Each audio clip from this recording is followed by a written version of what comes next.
નમસ્કાર, હું છું કેતલ અને આપ જોઈ રહ્યા છો CV24. રક્ષાબંધનના પાવન પર્વ નિમિત્તે ગુજરાત ભાજપ મહિલા મોરચા દ્વારા વડાપ્રધાન નરેન્દ્ર મોદીને રાખડીઓ મોકલવાની વિશેષ પહેલ કરવામાં આવી છે. ગુજરાત ભાજપ મહિલા મોરચાની બહેનો દ્વારા મોટી સંખ્યામાં રાખડીઓ તૈયાર કરવામાં આવી રહી છે. રક્ષાબંધનના પાવન પર્વ નિમિત્તે ગુજરાત ભાજપ મહિલા મોરચા દ્વારા વડાપ્રધાન નરેન્દ્ર મોદીને રાખડીઓ મોકલવાની વિશેષ પહેલ કરવામાં આવી છે. મહિલા મોરચાની બહેનો દ્વારા તૈયાર કરવામાં આવેલી 10,000થી વધુ રાખડીઓ અને પોસ્ટકાર્ડ દિલ્હી ખાતે વડાપ્રધાન નરેન્દ્ર મોદીને મોકલવામાં આવશે. રાખડી સાથે મહિલા મોરચાની બહેનો દ્વારા વડાપ્રધાનને પોસ્ટકાર્ડ લખીને પણ મોકલવામાં આવશે. મહિલા મોરચાના જણાવ્યા મુજબ વડાપ્રધાન નરેન્દ્ર મોદીએ દેશની મહિલાઓને સશક્ત બનાવવા માટે અનેક પ્રયાસો કર્યા છે. તો દેશના વિકાસમાં મહિલાઓની ભાગીદારી વધારવામાં પણ વડાપ્રધાનના નેતૃત્વની મહત્વપૂર્ણ ભૂમિકા રહી હોવાનું મહિલા મોરચા દ્વારા જણાવાયું છે. આ પહેલને રક્ષાબંધનના પર્વ સાથે મહિલાઓના સન્માન અને સશક્તિકરણના સંદેશ સાથે જોડવામાં આવી છે. પવિત્ર શ્રાવણ માસની પૂર્ણિમાના દિવસે, રક્ષાબંધનના દિવસે બહેન ભાઈના હાથની કલાઈ ઉપર રક્ષાસૂત્ર બાંધે છે અને તેના દીર્ઘાયુ માટે, સુખ સમૃદ્ધિ માટે ભગવાનને પ્રાર્થના કરતી હોય છે. ત્યારે ભાઈ પણ બહેનની જીવનભર રક્ષા માટેનો સંકલ્પ કરતા હોય છે. ત્યારે આ પવિત્ર પર્વ પર આપ સૌના માધ્યમથી મારે કહેવું છે કે દેશના યશસ્વી પ્રધાનમંત્રી, લોકપ્રિય પ્રધાનમંત્રી નરેન્દ્રભાઈ વિશે, કે જેમણે મહિલાઓને સુરક્ષા, સન્માન અને સશક્તિકરણ માત્ર રાજકીય નારો નથી રાખ્યો, પરંતુ નીતિ, કાયદો, યોજના માટે પરિણામ સાથે જોડવાનું કાર્ય કર્યું છે. વડાપ્રધાન શ્રી નરેન્દ્રભાઈ મોદી સાહેબ જ્યારે ગુજરાતના મુખ્યમંત્રી હતા ત્યારથી દેશના વડાપ્રધાન સુધી હર હંમેશને માટે તેમને મહિલાઓને સરકારી યોજનાઓની ફક્ત લાભાર્થી નહીં, પરંતુ દેશના વિકાસની ભાગીદારી, નેતૃત્વ શક્તિ તરીકેના જોવાનો અભિગમ સાથે કાર્ય કર્યું છે.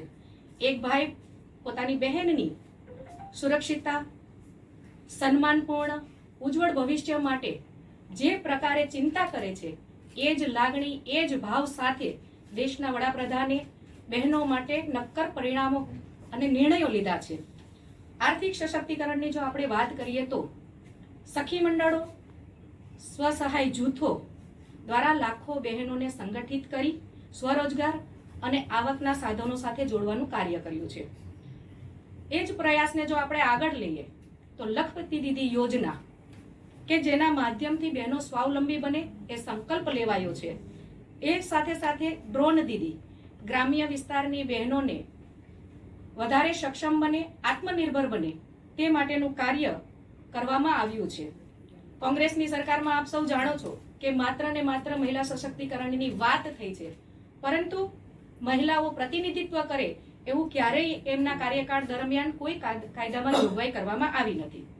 નરેન્દ્રભાઈ મોદીના નેતૃત્વ હેઠળ અમલમાં મુકાયેલી અનેક યોજનાઓ, કે જેના ફળ સ્વરૂપે આપણે જોઈએ છીએ કે રાજ્ય અને દેશમાં મહિલાઓ કઈ પ્રકારે નેતૃત્વ કરી રહી છે, કઈ પ્રકારે પોતાનું સ્થાન જાળવી રહી છે.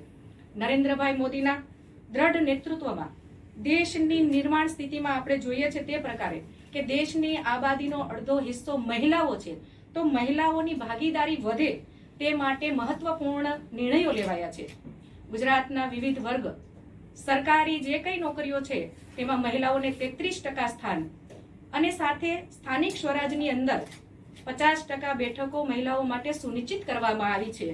આપ સૌ જાણો છો કે રાજ્ય અને દેશની બહેનો અલગ અલગ ક્ષેત્રની અંદર પોતાનું પ્રતિનિધિત્વ, જનપ્રતિનિધિત્વ ખૂબ સારી રીતે નિર્વહન કરી રહી છે.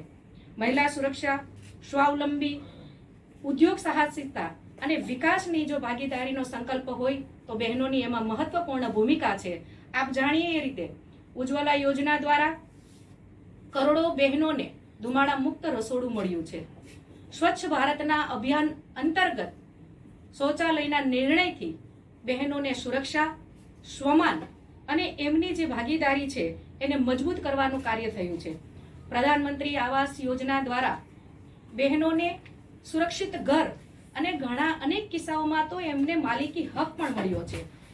સમૃદ્ધિ યોજના, બેટી બચાવો બેટી પઢાઓ, દીકરીના જન્મથી લઈને એના ઉજ્જવળ ભવિષ્ય સુધીની ચિંતા આ કેન્દ્ર અને રાજ્યની સરકાર કરે છે, આપણા નરેન્દ્રભાઈ મોદી સાહેબ કરે છે.